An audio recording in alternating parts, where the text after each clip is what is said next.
घनघोर बरसात में आरव अपनी पुरानी बैलगाड़ी लेकर रामपुर गांव के मेले से लौट रहा था। आसमान में काले बादलों की मोटी परतें गरजती हुई दौड़ रही थीं।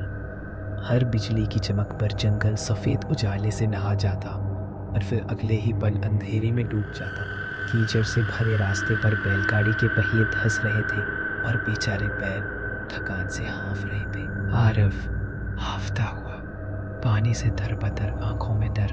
हे मौसम, कैसी बरसात वाली है। रास्ता पूरा कीचड़ से भर गया। अरे पहले थोड़ा जोर लगा, बस रामपुर पहुंचा। मूसलाधार बारिश के बीच सड़क किनारे एक छोटा सा चाय का ढाबा। बारिश की बूंदें जमीन पर तेजी से गिरकर छप छप की आवाज पैदा कर रही हैं। माहौल में हल्की धुंध फैली है। आओ साहब, भीग गए लगते हो, गरम चाय ले लो। हाँ भाई, चाय बना दे। आप तो नहीं दिख रहे हो इधर। हाँ, रास्ता भटक गया। घर जाना है, सोचा चाय पी। चाय वाला अचानक गंभीर हो जाता है। जल्दी निकल जाओ, 6 बजे के बाद ये जंगल ठीक नहीं, यहाँ चलावा निकलता है। आरव हंसते हुए,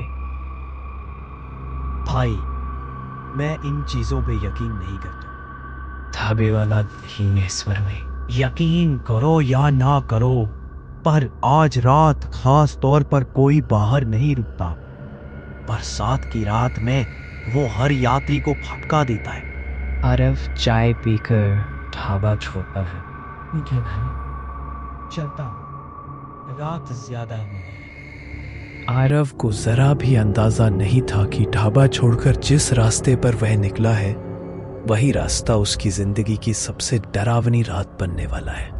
अचानक हवा की दिशा बदली और उसके साथ ही एक अजीब सी सिसकने जैसी आवाज सुनाई दी, जैसे कोई पास ही बैठकर रो रहा हो। आरव की सांसें तेज हो जाती हैं। वो घबराहट में बैलों की रस्सी कसकर पकड़ता है। आरव की उंगलियां ठंड से सूनी थी, लेकिन डर ने उसे आगे बढ़ने पर मजबूर कर रखा था।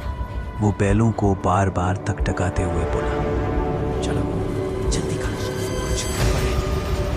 चलो भाई, कदम तेज करो, मुझे अच्छा नहीं लग रहा। अचानक दूर नदी का शोर सुनाई देता है। अच्छा, चलो नदी किनारे आ गए। शायद आगे कोई घर हो। अरे यहाँ तो किसी की झोपड़ी है। कौन है बाहर? मैं आरव, रास्ता भटक गया हूँ। क्या मैं अंदर थोड़ी देर रुक सकता हूँ?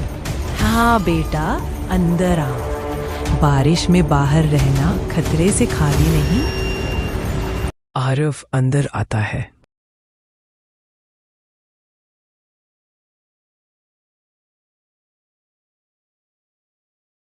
माँ जी, आप यहाँ जंगल में अकेले रहती है?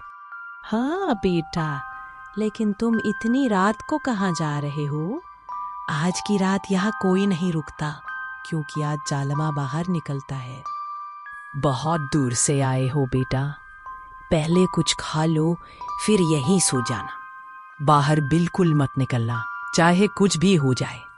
सुबह होने के बाद ही आगे जाना। आरव धीरे से, सब लोग यही बोल रहे थे।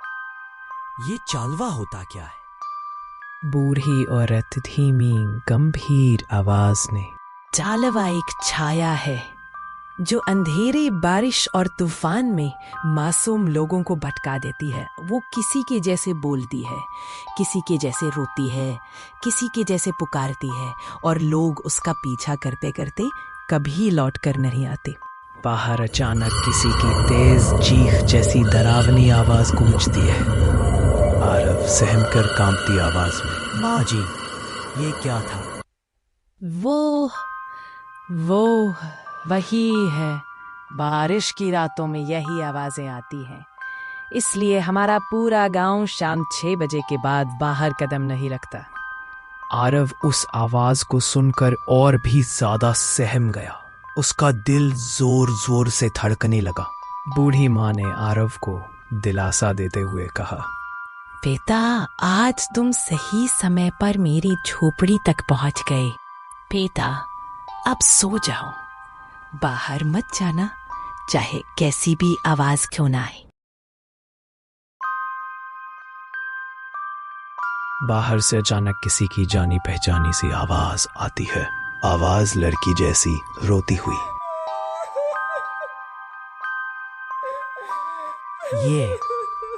ये तो सिया की आवाज है, मेरी दोस्त सिया। बाहर से लगातार रोने की आवाज आ रही थी। आरव से रहा नहीं गया और वो घबरा कर उठकर बैठ गया। डरते डरते वह झोपड़ी का दरवाजा खोलने ही जा रहा था। बूढ़ी औरत चिल्लाकर, दरवाजे की तरफ मत जाना। माँ जी, सिया बाहर रो रही है, मुझे उसे देखने दो, मैं उसे अंदर ले आता हूँ। वो तेरे दिल की आवाज पढ़ लेती है। जिन्हें तू सबसे ज्यादा चाहता है, उन्हीं जैसे बनकर पिलाती है। आवाज धीरे धीरे चीखते चीखते गायब होती है। सारी रात बूढ़ी औरत और आरव जागते रहते हैं। सुबह बाहर हल्की धूप थी। जमीन पर अजीब से तिरछे निशान बने हुए थे। उन्हें देखकर आरव हैरान हो गया और बूढ़ी माँ से पूछने लगा, ये किसके पैरों के निशान हैं? और ये खून जैसे क्यों दिख रहे हैं? ये उसी के पैर के निशान हैं जो रात में तुम्हें बुला रहा था। जालवा रात भर तुझे ढूंढता रहा, पर झोपड़ी में घुस नहीं पाया। अगर मैं उसकी बातों में आ जाता? अगर तुम बाहर चले जाते बेटा, तो शायद आज सूरज नहीं देख पाते और तुम्हारी जान ले लेती। अगले दिन जब आरव गांव पहुंचा, उसके कपड़े भीगे हुए थे, चेहरा पीला और आंखों में अब भी डर बचा हुआ था। गांव वाले उसे देखते ही आपस में फुसफुसाने लगे, अरे ये जिंदा कैसे आ गया? कहते थे आज चालवा बाहर था। ढाबे वाला दरवाजे पर आया। आरव को देखते ही उसका चेहरा सख्त हो गया, आंखों में सदमा साफ था। धीमी कांपती आवाज में बोला, तू जिंदा लौट आया, कल की रात तो चालवा बाहर था। उसके ये शब्द सुनते ही चारों तरफ सन्नाटा फैल गया, मानो पूरी हवा रुक गई हो। धीरे धीरे पूरे रामपुर में उस रात की कहानी आग की तरह फैल गई। लोग एक दूसरे से डरते हुए कहते, बरसात की रातों में नदी किनारे जो आवाज बुलाती है, वो इंसान की नहीं, चालवा की होती है।